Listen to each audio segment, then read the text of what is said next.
नमस्कार, न्यूज 24 देख रहे हैं आप और आपके साथ मैं हूं सऊद मोहम्मद खालिद। सुबह के 11 बजने वाले हैं और बुलेटिन की शुरुआत इस वक्त की सबसे बड़ी खबर के साथ कर रहे हैं, जो कि आज के दिन की भी सबसे बड़ी खबर होने वाली है, क्योंकि भारतीय बैंकों ने दरअसल पीएनबी घोटाले के आरोपी फरार हीरा व्यापारी मेहुल चोकसी समेत 50 टॉप विलफुल डिफॉल्टर्स के 68,660 करोड़ रुपए के लोन को बट्टा खाते में डाल दिया, यानी कि एक तरह से इसे माफ कर दिया गया है।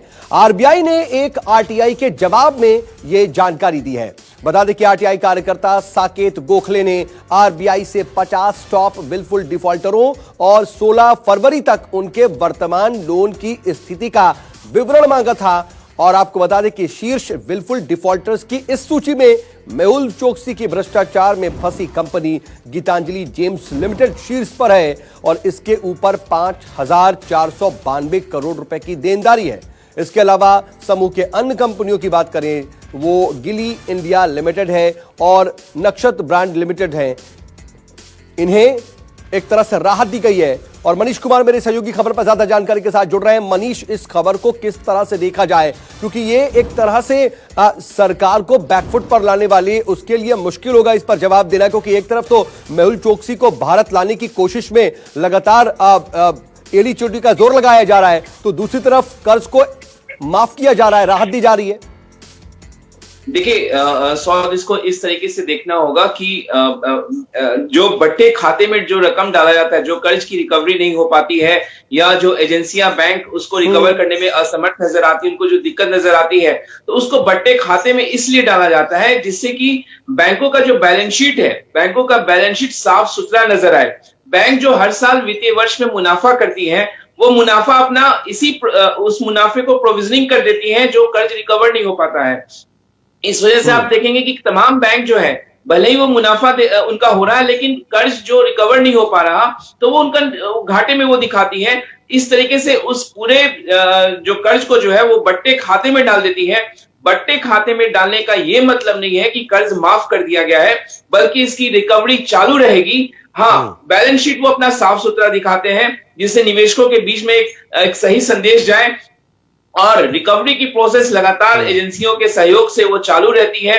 68,000 करोड़ रुपए के कर्ज को, क्योंकि ये विलफुल डिफॉल्टर्स हैं, इन्होंने जानबूझकर बैंकों से जो कर्ज लिया वो चुकाया नहीं। मेहुल चोकसी, जो कि आपको पता है वो भगोड़ा हीरा कारोबारी है, जिसके चलते पंजाब नेशनल बैंक को भारी नुकसान हुआ है, जो डिपॉजिटर्स हैं उनको भारी नुकसान हुआ है, खासतौर से बैंकों को। तो जाहिर तौर पर इसको बट्टे खाते में डाला गया। लेकिन मनीष, क्या इसमें सीधे तौर पर राजनीति नहीं आएगी? क्योंकि आरटीआई कार्यकर्ता भी इसके जवाब में ये कह रहे हैं कि उन्होंने आरटीआई इसलिए दायर की थी क्योंकि 16 फरवरी को राहुल गांधी ने वित्त मंत्री निर्मला सीतारमण और अनुराग ठाकुर से इसका सवाल पूछा था, इस बाबत सवाल पूछा था और उस वक्त जवाब नहीं मिला था। लेकिन इसीलिए मैंने आरटीआई डाली कि इसका जवाब आ सके बाहर, और अब बात सामने आई है।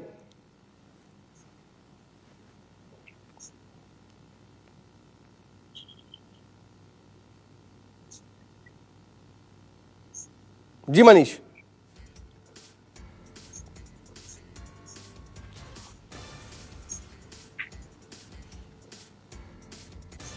जी मनीष, ये समझना चाह रहे हैं कि क्या इसमें सीधे तौर पर राजनीतिक एंट्री भी नहीं होगी, सियासी एंट्री भी नहीं होगी? क्योंकि आरटीआई कार्यकर्ता खुद ये कह रहे हैं कि 16 फरवरी को राहुल गांधी ने सदन में यह सवाल पूछा था वित्त मंत्री निर्मला सीतारमण और अनुराग ठाकुर से, उस वक्त जवाब नहीं दिया गया था, उस वक्त इस पर इनकार कर दिया गया था। उसके बाद उन्होंने आरटीआई डाली, उसके जवाब में यह बात सामने आई है। देखिए आपको बता दें सौद की विलफुल डिफॉल्टर्स की जो बात है, संसद में इसको लेकर सवाल लगातार पूछा गया है।